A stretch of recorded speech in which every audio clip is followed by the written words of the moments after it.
চক্রান্ত বন্ধ করো, এই দেশ নিয়ে ষড়যন্ত্র বন্ধ করো। আমরা জেগে আছি, আমরা হারিয়ে যাই নাই। দেশের প্রশ্নে, স্বাধীনতার প্রশ্নে, সার্বভৌমত্বের প্রশ্নে ঐক্যবদ্ধ হতে আমাদের 5 মিনিট সময় লাগবে। 5 মিনিটের মধ্যে আমরা ঐক্যবদ্ধ হব। যাই হোক, পরিশেষে একটাই কথা, একটাই আলটিমেটাম, উগ্রবাদী ইসকনকে আগামী 24 ঘন্টার মধ্যে নিষিদ্ধ ঘোষণা করতে হবে। এ পর্যায়ে সমাপনী বক্তব্য রাখবেন কর্নেল মিয়া মশিউজ্জামান। তার বক্তব্যের পরপরই আমরা মিছিল শুরু করব।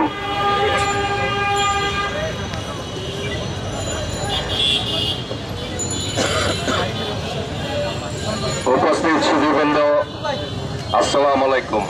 আপনারা সবাই জানেন, গত কিছুদিন যাবৎ বাংলাদেশের বিভিন্ন স্থানে, বিশেষ করে ঢাকায় নানা রকম অপতৎপরতা চালাচ্ছে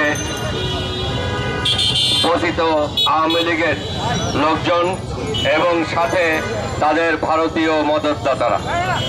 এর সাথে যোগ হয়েছে ইসকন নামে একটি সংগঠন, যারা বাংলাদেশের বিভিন্ন স্থানে কোনো কারণ ছাড়াই সমাবেশ করে নানা রকম উত্তেজনাকর বক্তব্য দিচ্ছেন। আজকে চিটাগাংয়ে যে ঘটনা হয়েছে আপনারা সেটা সম্বন্ধেও শুনেছেন। আমরা অনেক দিন থেকে বলে আসছি যে ভারত একটা রাষ্ট্র, তারা বাংলাদেশে হিন্দুদের উপরে অত্যাচার হচ্ছে এরকমের মিথ্যা রটনা তাদের রাষ্ট্রীয় পর্যায়ে অনবরত করে যাচ্ছে। খুনি হাসিনার পতনের পরে এই খুনিকে তারা আশ্রয় দিয়েছে এবং তাকে আবার পুনর্বাসন করার জন্য বাংলাদেশে একটা অস্থিতিশীল পরিস্থিতি চলছে এবং এই অস্থিতিশীল পরিস্থিতি সৃষ্টি করার জন্য তাদের দোসররা, ভারতীয় এবং আওয়ামী লীগের লোকেরা একসাথে এখানে কাজ করে যাচ্ছে। চিটাগাংয়ের ঘটনাটা, আজকের এই ঘটনাটা সেই ষড়যন্ত্রেরই একটা রূপ। এখানে এই সনাতনী ধর্মাবলম্বীদের নিয়ে একটা চক্রান্ত গড়ে তুলছে এক ধরনের লোক, এবং আওয়ামী লীগ এই সনাতনী ধর্মাবলম্বীদের সাথে মিলে রাস্তায় দখল নেবার চেষ্টা করছে। তাদের ব্যানারকে ব্যবহার করে আওয়ামী লীগের লোকজন রাস্তায় এসে দেশকে অস্থিতিশীল করে তোলার চেষ্টা করছে। ভারত সরকারিভাবে এবং বেসরকারিভাবে এদের মদত দিয়ে যাচ্ছে। আমি পরিষ্কার করে আজকে এখানে বলতে চাই যে ভারত যদি মনে করে বাংলাদেশ তাদের একটা রাজ্য, তাহলে বড় একটা ভুল হবে। বাংলাদেশে আমরা যারা আছি, আমাদের কোনো ধর্মের ভিত্তিতে নাগরিকত্ব পাইনি। এখানে মুসলমান, হিন্দু, খ্রিস্টান, বৌদ্ধ সকলেই বাংলাদেশের নাগরিক।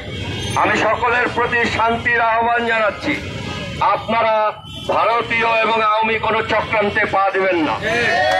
আপনারা মুসলিম হন বা হিন্দু হন বা বৌদ্ধ হন বা খ্রিস্টান হন, রাস্তায় যদি এই ধরনের আচরণ আপনারা করেন, আপনাদেরকে আমরা দুষ্কৃতিকারী হিসেবেই বিবেচনা করব। আমরা ধর্ম দেখে কাউকে আঘাত করব না, ধর্ম দেখে কাউকে কোলেও তুলে নেব না।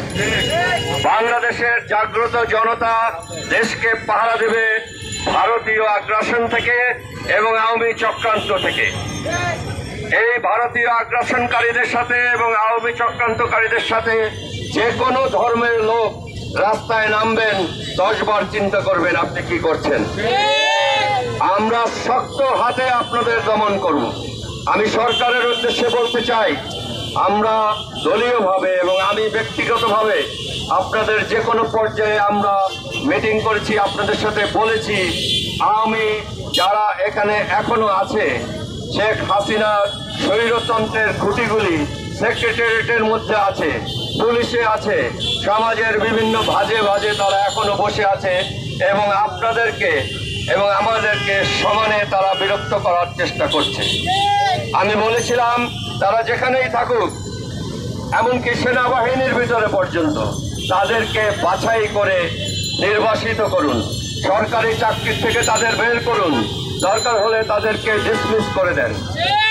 তারা যতদিন এইভাবে আপনাদের প্রশ্রয়ে থাকবে, আপনারা কোনো কিছু করেই এগোতে পারবেন না, তারা বারে বারে বাধা দেবে।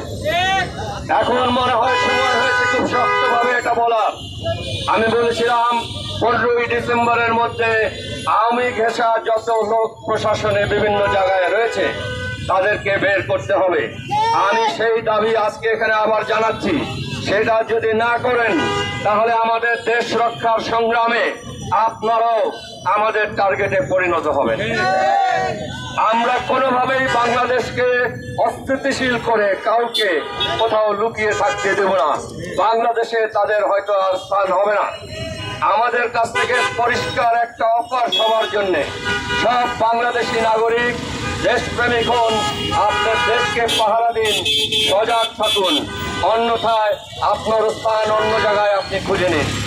এই দেশে কোনো চক্রান্তকারী এবং বিভ্রান্তি সৃষ্টিকারীদের কোনো জায়গা হবে না। আমি একই সাথে আহ্বান জানাবো, আপনারা সকল সচেতন নাগরিক আপনাদের যার যার এলাকায় যার যার মহল্লায় একটা টিম গড়ে তুলুন। সেখানে সব ধর্মের লোক নিয়ে শান্তি শৃঙ্খলা বজায় রাখার জন্য কাজ করুন। অযথা উত্তেজিত হবেন না, অযথা উচ্ছৃঙ্খলতা করবেন না। সবাই শান্ত থাকুন, ধৈর্য ধরে থাকুন এবং আপনার এলাকায় আপনি পাহারা দিন। আইন প্রয়োগকারী সংস্থাদের সহযোগিতা করুন। ধন্যবাদ সবাইকে।